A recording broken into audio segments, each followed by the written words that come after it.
so it is that as I promised all of you, my countrymen, on that fateful morning of September 23, 1972, when I announced the proclamation of martial law.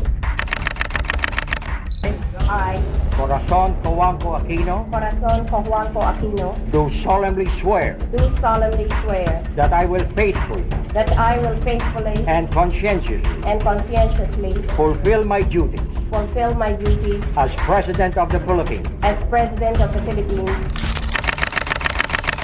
The Filipinos have fought heroically side by side with the American soldier against overwhelming odds. Today we will embark on a journey through Philippine history. We will be examining the contrasting leadership styles of three pivotal figures: Ferdinand Marcos Sr., Corazon Aquino, and Manuel L. Quezon. Each leader navigated unique challenges and left an indelible mark in our nation.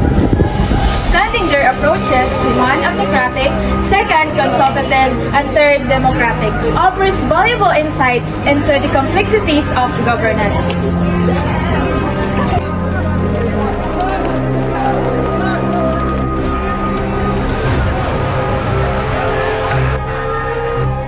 Marcos, a charismatic and a brilliant lawyer, rose through the political ranks with promises of progress and stability.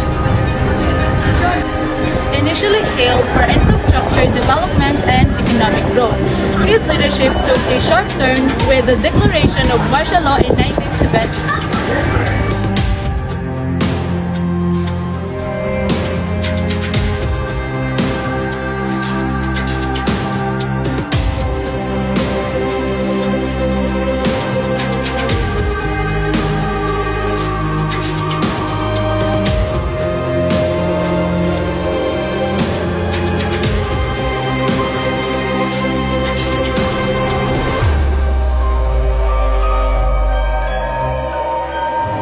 Of progress who was increasingly overshadowed by the allegations of widespread corruption, human rights abuses, and the erosion of democratic institutions. The once promising leader transformed into an autocrat, centralizing authority and stifling opposition. Naalala niyo po ba kung nasaan po kayo nung martial law po? Nagtuturo ako sa Asian Institute of Management. Pagising ko sa umaga, lahat ng radyo off. There was no newspaper, no TV. I was at home and then people were scared. Nasa US ako. Sabi pa nga ng ibang mga kasamahan ko, huwag ka nang umuwi. Ay, nakakatakot ang martial law. Ako ay nasa underground na. I was 23. Mga 20 years old lang ako noon. 25 25 po. Kung ano po ba yung personal niyo po na naranasan under martial law, kung gaano po kahirap yung panahon po na yun? Niread yung bahay namin noong April 4, 1973. Umabot na kagad yung hataw ng baril, yung suntok, yung sipa, at saka yung sigaw na, dapa, dapa, dapa. Kaya sabi ko, sino kayo? Sabi niya, Manila Police Intelligence daw sila. Nilagay ako sa isang room na walang bintana. Tapos naka-chain ako sa bed. Practically every day, tinorture ako eh.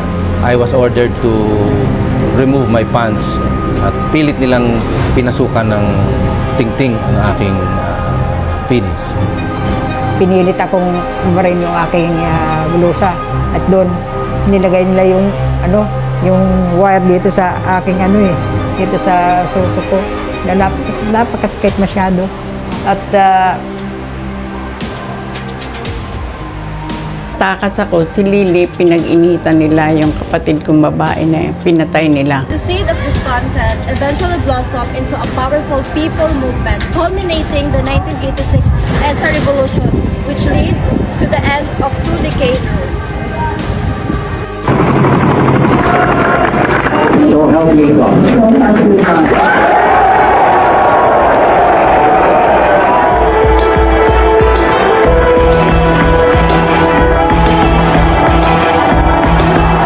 Enough is enough, Mr. President. I think you know that your time is up. It is confirmed Mr. Marcos has left this country. any offer to negotiate from those who have so shamelessly betrayed the solemn oath of a soldier to defend the Constitution. We leave them with two choices: to surrender or die. The wake of Marcos ouster, Quezon Aquino, the widow of assassinated opposition leader Benigno Aquino Jr., stepped into the presidency. Facing immense challenges, a struggling economy, a divided military, and the rebuilding of democratic institutions, Aquino relied on the wisdom of her cabinet, civil society group, and the people themselves. The drafting of the 1987 Constitution, a testament to our collective deliberation, has been the cornerstone of her administration. Kaya nga ako'y nakikiusap sa lahat ng mga kabataan. Pumunta po kayo sa EDSA sa February 25. Makiisa kayo sa lahat sa amin doon. Dahil kinakailangan ng matutunan ninyo, malaman ninyo kung ano nangyari nung mga nakaraan. Dahil malapit na kayo ang manunungkulan dito sa atin. While her presidency faced criticisms and challenges, Aquino's commitment to restoring democracy through inclusive processes laid a groundwork for a more participatory political landscape. Her leadership exemplified the power of consultation and collective action. Ama ng wikang pambansa, Pangulong Manuel Luis Quezon. I, Manuel Luis Quezon, hereby solemnly swear that I will faithfully and conscientiously fulfill my duties as President of the Philippines. Naitalagang ikalawang Pangulo ng Bansa noong ika-15 ng Nobyembre, taong 1935. Case from Marcos and Aquino, Manuel L. Quezon emerged as a champion of Filipino self-governance and a staunch advocate of democratic principles. As the first president of the Philippine Commonwealth, his leadership was characterized by a commitment to building democratic institutions. Under the blue skies of Manila in the Philippines, Manuel Luis Quezon is inaugurated as the first president of the newly formed Philippine Commonwealth. Quezon navigates the complexities of transitioning colonial rules towards independence, emphasizing national unity and the development of Filipino identity. His fierce speeches and political maneuvering aimed at empowering the Filipino people and securing their right at self-determination.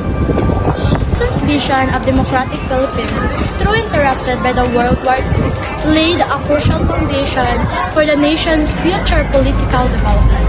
His emphasis on popular sovereignty and institution strength remains significant aspect of his legacy.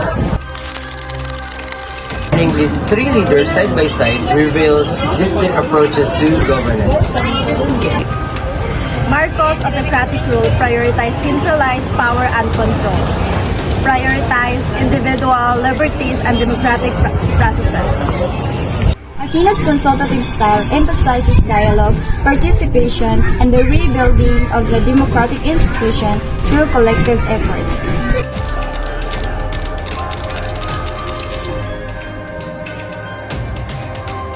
The legacy of Marcos, Aquino, and Quezon offers valuable lessons for understanding the nuances of leadership. Their contrasting styles underscores the enduring importance of democratic values, the power of collective participation, and the potential danger of unchecked authority. As we move forward, reflecting on their paths, we can foster a more engaged and resilient